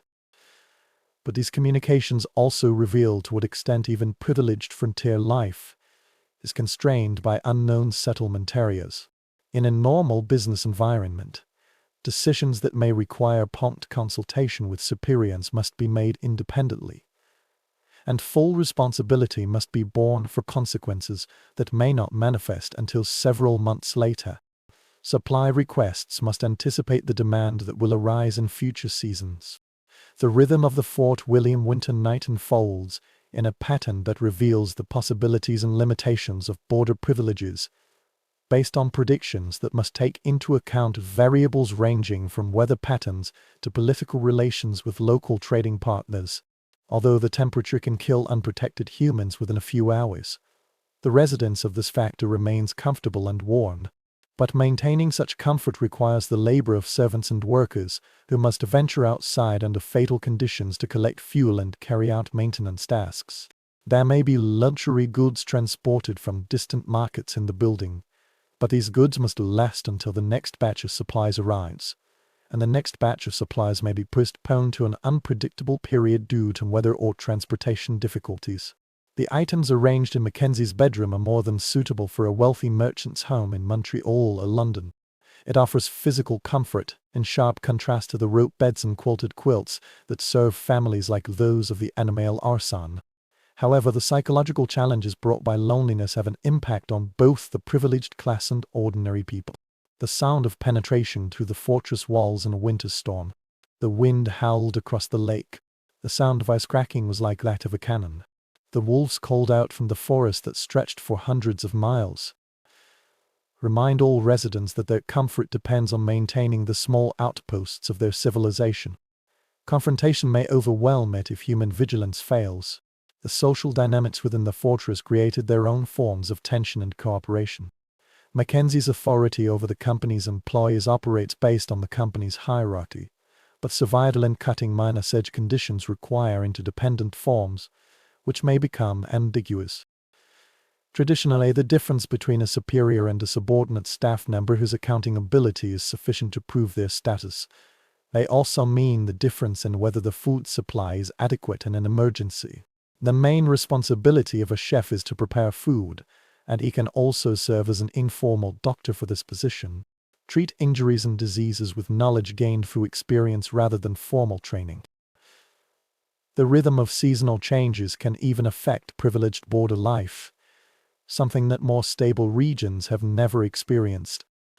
The arrival of spring not only alleviates the physical challenges brought by winter, but also with the reopening of transportation routes, communication with other outposts becomes feasible again, and the possibility of contact with the outside world also increases.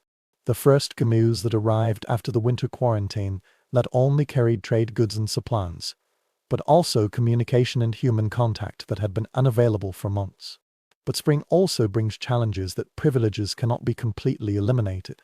Melting ice and floods have made transportation possible again, but they also pose a threat to the buildings and infrastructure that survive the winter attacks. The increase in trading season activities requires organizational skills and physical strength, as several months of relative inactivity may have weakened these capabilities.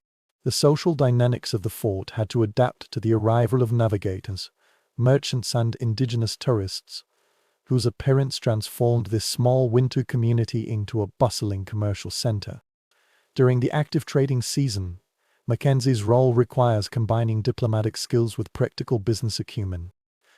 Negotiations with indigenous trading partners involve not only business calculations, but also an understanding of cultural expectations and political relations, which may have evolved during the winter of separation.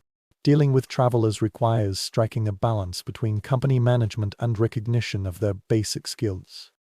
They are not satisfied with their treatment. They have the ability to look for jobs elsewhere. The rhythm of the Fort William summer campaign reveals the full complexity of Mackenzie's position. When families with homes focus on agricultural work to prepare for survival in the next winter, this factor must coordinate activities that span thousands of miles and involve hundreds of people.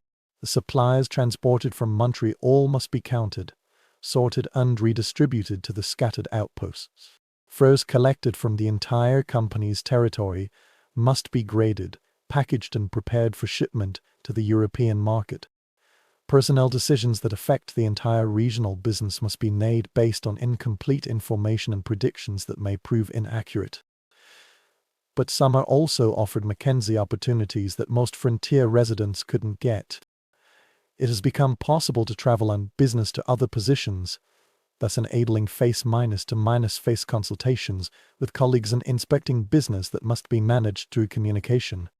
The companies from distant regions not only brought commercial goods but also news and information, providing a broader perspective on the political and economic development that influenced the entire North American fur trade.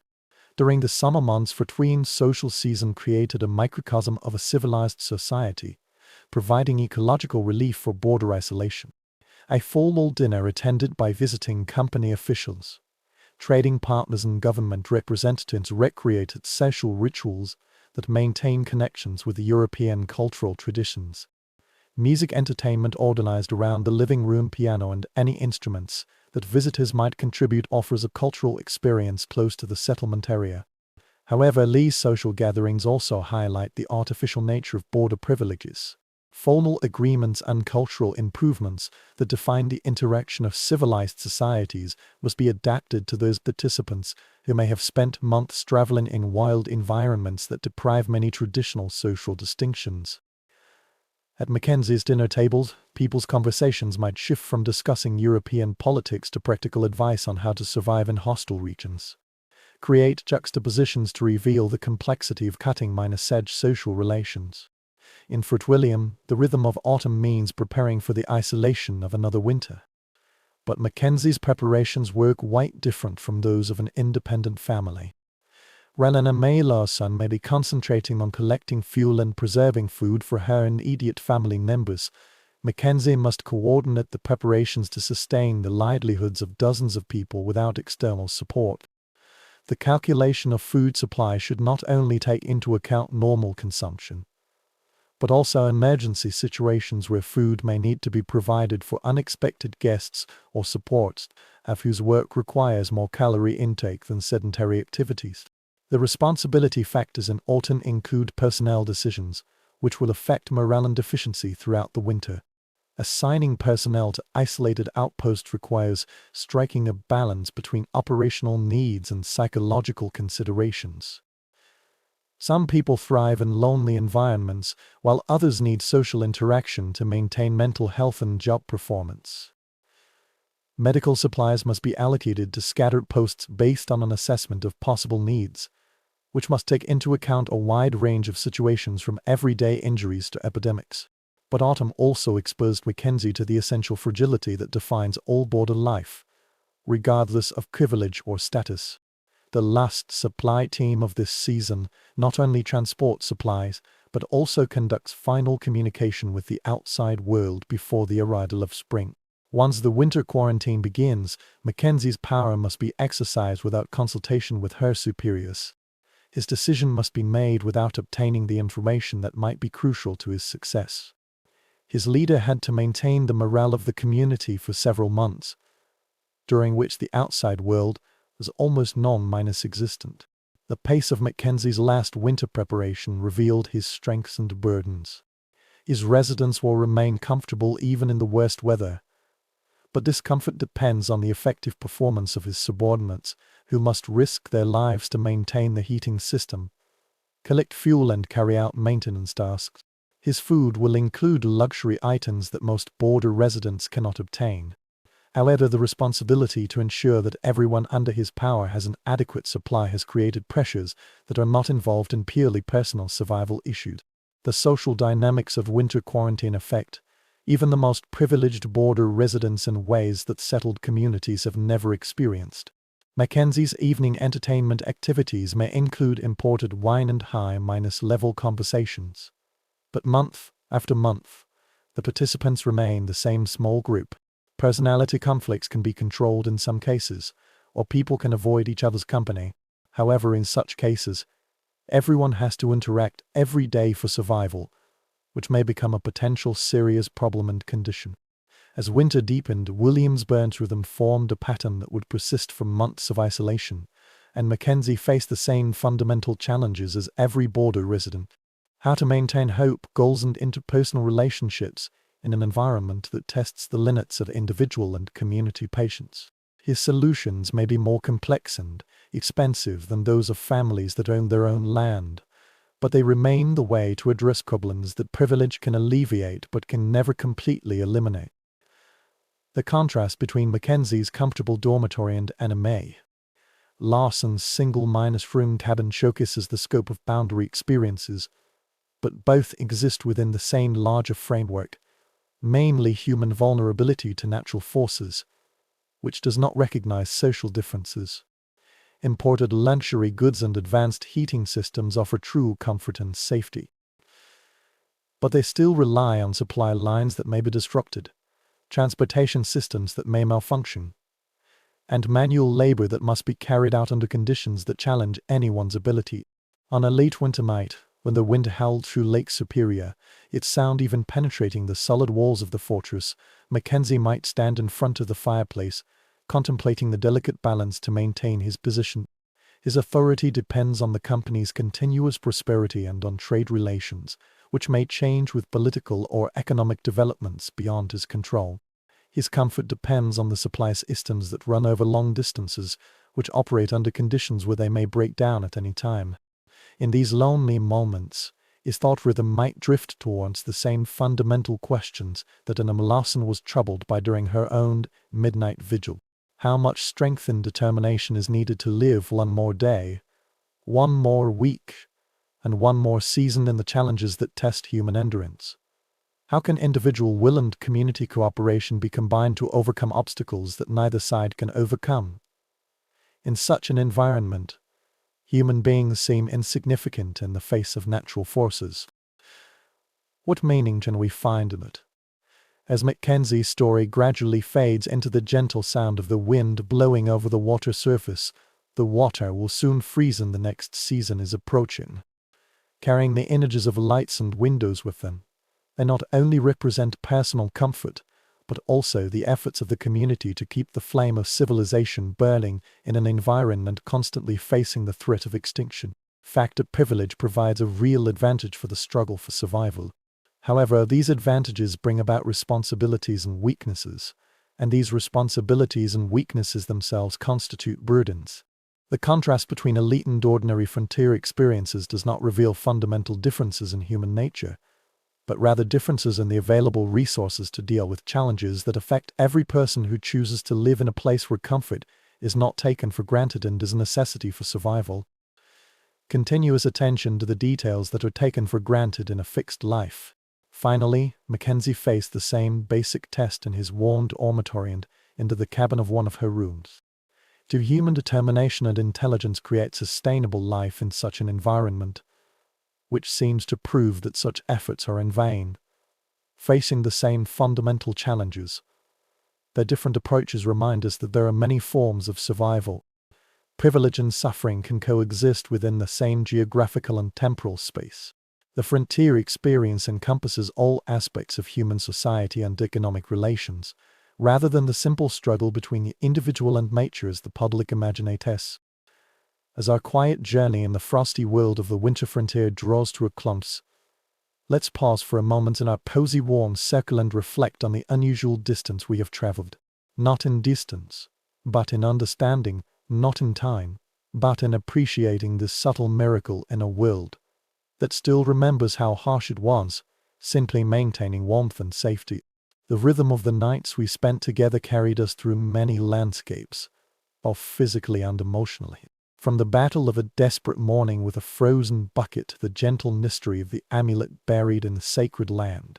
From Annabelle Olsen's solitary courage to James Mackenzie's comfortable solitude. Every story is a thread in the grand tapestry of humanity's unwavering perseverance. Every sound is a note in the song of survival, and our species has been singing this song ever since we first learned to make fire against the darkness. Now think about it. This simple act began your night. Lens does not refresh you, it does not up your room. This is a casual assumption that warmth and comfort will come as long as you want them. These little actions are so unconscious that you probably completed them unconsciously, and did not show what seemed like a miraculous victory for the family of the story we are sharing tonight. And a male arson stands in her frosty rhythm cabin, awakening life from dying ashes. She can't imagine a world where warmth reaches where humans need it anytime and anywhere through hidden pipes and wires. The sailors gathered by Mackenzie's fireplace were grateful for the wooden walls and glass windows. They couldn't imagine a home beyond the thin walls where the temperature remained constant regardless of the weather. There, with a touch of the finger, light drives away the darkness. Fresh food arrives every day, regardless of the season or storm. However, the distance between their world and yours is not merely measured by technological progress. The story we share tonight is deeper and more enduring than the gradual accumulation of comfort and convenience. They illustrate the fundamental abilities of human beings, namely adaptation, endurance, and the discovery of meaning and even duty in the environment, which seems to be designed to prove that such discoveries are impossible. Their pace of life, meticulous calculation of resources, continuous attention to signs of situations that may indicate change and important events, and profound gratitude for minor comforts make endurance possible. It has created a relationship between humans and the environment, which is rarely needed or rewarded in modern life. When every calorie of food and every moment of warmth must be obtained through direct efforts, the world will become direct and intimate, which cannot be concealed by abundance. This does not mean that suffering automatically breeds virtue or that comfort inevitably leads to spiritual poverty. Annabelle Arson's diary reveals her extraordinary persistence and moments of despair. James Mackenzie's privileges offered genuine benefits, not only enhancing his ability to survive, but also his capacity to pursue an knowledge and culture, which hardship itself could not support. The frontier has created both heroes and losers, communities that support each other, and individuals who are crushed by insurmountable challenges. The story we share tonight reminds us that humans possess great strength and adaptability, and a comfortable life rarely requires such strength and adaptability. When personal resources are insufficient, seek warmth and the ability to work together. The ability to discover the beauty in frost patterns on windows when entertainment must be created rather than purchased. The skills to build a community based on common needs rather than arbitrary preferences. These abilities remain part of our genetics, even though modern circumstances do not require them to be exercised. This mysterious amulet was carefully buried underground and continues to offer protection over a century after the death of its creator, indicating that the connection between human intentions and natural processes is beyond our current understanding of the world. Whether we interpret these phenomena as supernatural intervention, undiscovered scientific principles, or merely the accumulation of coincidences and wishful thinking, this story reminds us that the boundary between possibility and impossibility remains more blurred than our confident modernity assumed. The continuously rising temperature anomaly around the burial site of the annulid indicates that the form of influence goes beyond an individual's lifespan, beyond rational calculation, and beyond the direct causal relationship that governs most of our contemporary experience. In a world characterized by rapid changes and short-term thinking, the idea that the beneficial effects of human behavior may last for generations offers a hope that transcends individual defined limitations. When you delve into your own warm space, allow yourself not only to appreciate the comfort around you, but also to appreciate the extraordinary human efforts that have created the systems and structures of this comfort. The stove that heats your home represents the knowledge accumulated over thousands of years about metal energy, combustion and heat distribution. The electricity that powers your lamp connects you to a power generation system, which converts various forms of energy into convenient forms and flows through wires to meet your needs at any time.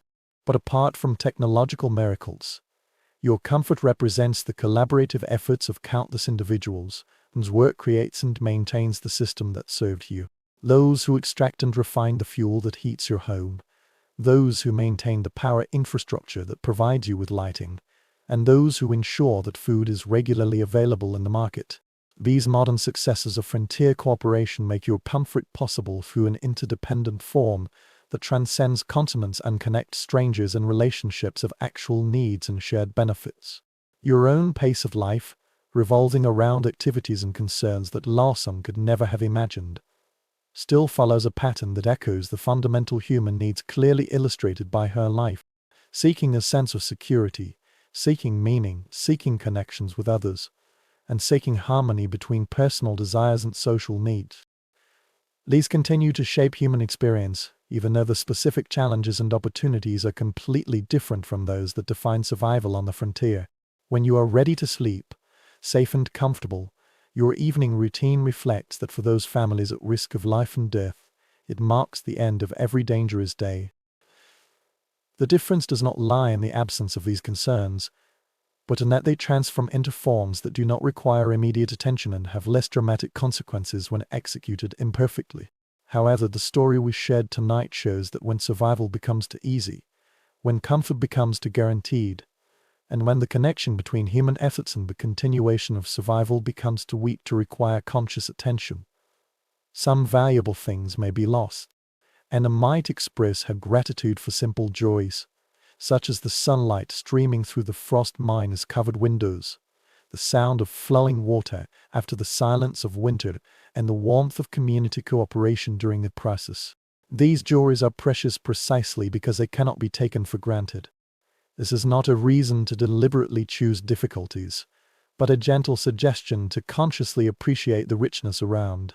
You might enrich your experience in ways that leisure consumption cannot achieve. As you gradually fall asleep, embracing your warmth becomes more meaningful, because it is part of humanity's long-term struggle to create a refuge in a world that neither automatically nor unconditionally provides comfort and security. The rhythm of the seasons continues beyond your warm refuge, marking the passage of time. These changes have less impact on your life than on frontier families, but they still connect you to natural processes, dwarfed human concerns, and at the same time provide the backdrop for the unfolding of all human stories. Winter still brings cold, spring still brings new life, summer still brings growth, and autumn still brings harvest, making survival in winter possible. Your participation in these eternal cycles may be mediated by systems and structures that buffer their direct impact. However, as sleep approaches, the fundamental relationship between human life and natural processes remains unchanged, and those stories of endurance on the frontier gradually fade into the gentle backdrop of memory that connects the past and the present. Adjust the thermostat or turn off the light by hand. Do some small things to connect you with the eternal project of humanity that creates warmth and safety. This world offers beauty and challenges in ways that no individual can fully predict or control, What comfortable rest tonight takes place against the backdrop of struggles and achievements spanning centuries. It is built on the efforts of countless people who are confronted with their own versions of survival challenges, regardless of the resources provided by their environment. And Emil Alson's determination, the unknown hunter protection ritual, and James Mackenzie's management skills minus all of these are the foundation that makes your current comfort possible. The frost that might have formed on your window tonight has created the same subtle pattern, attracting border families to keep Vikings during the long winter. But when you observe it from behind the glass, it maintains a stable temperature.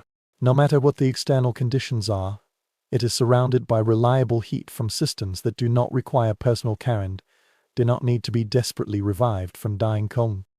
Before you allow yourself a quiet moment of gratitude, not just for the immediate comfort brought by the warm bed and safe shelter, but for the long-minus earned assistance and adaptation of human beings making this comfort possible. The struggling families we share tonight are not only found in historical records and museum exhibitions, but also in accumulated knowledge and cooperative systems that transform their arduous survival skills into reliable comfort, providing support for your rest. The rhythm at which they remain vigilant about survival details has evolved into an automated system that can perform these functions without your conscious supervision. But the basic human needs they serve have not changed. Safety, warmth, nutrition, community, meaning. These remain the fundamental requirements for human prosperity. It is now offered in different ways, but serves the same deep-seated purpose, which prompts and amaze cautious resource management and Mackenzie's complex diplomatic negotiations. The mystery of amulets, whether understood as supernatural intervention or a fortunate coincidence, reminds us that human intentions to create beneficial influences for others can sometimes achieve results beyond the Creator's understanding or lifespan. Guided by care for others and hope for the future, your own actions may produce positive results that exceed your ability to observe or measure. When your own gentle breathing joins the symphony of modern comfort and tranquility, when the whispers of air passing through the radiator, when the hum of the distant power system maintaining your safe environment, when a civilization constantly strives to maintain the conditions that make peaceful rest possible, the sounds you can hardly hear. Let yourself fall asleep slowly and let yourself know that you are part of a continuous human story, a story that is filled with extraordinary perseverance and creativity. The rhythm of the four seasons will continue outside your window, but tonight you rest in the cumulative victories of human wisdom over challenges that once made every dawn a victory and every sunset a gratitude. Those frontier families who have shared their stories with us will be surprised by your comfort. But in your rest, they will realize that their deepest hopes for their descendants have been fulfilled. The modern successor of ancient dreams. Rest peacefully in the warmth created by countless hands. Dreaming of spring gently, it always returns. Dreaming of human stories through common needs, mutual care, and the lasting hope that tomorrow will bring new possibilities for human prosperity. Connect your comfortable present with their brave past. The winter at the border has come to an end, just as all winters have ended, heralding the return of warmth. Your winter night ends in a gentle drowsiness. It brings you self-renewal and prepares you for the challenges and opportunities of tomorrow. Between wakefulness and sleep, between the past and the present, between their struggles and your comfort, rests the eternal rhythm of humanity's unwavering persistence, as well as the quiet miracles that simply continue to exist in this world, despite all the achievements we have made, which are both beautiful and unpredictable. Take a break now. The watch was passed on to someone else. Fires are dealt with by systems rather than individuals. The long story of human survival continues in forms they could never have imagined, but it will surely be celebrated. Your sleep tonight is to commemorate them and prepare you to contribute your own chapter to the ongoing story of human adaptation, creation and hope. The rhythm of their life has become the rhythm of your dreams, gently leading you into peace, spanning centuries between their world and yours. Connecting the past and the present, a simple yet eternal act in a safe and warm, peaceful sleep. Have a good sleep, dear listeners, until we meet again in the gentle landscape of history. Let us rest in the warmth they have worked so hard to create for all of us.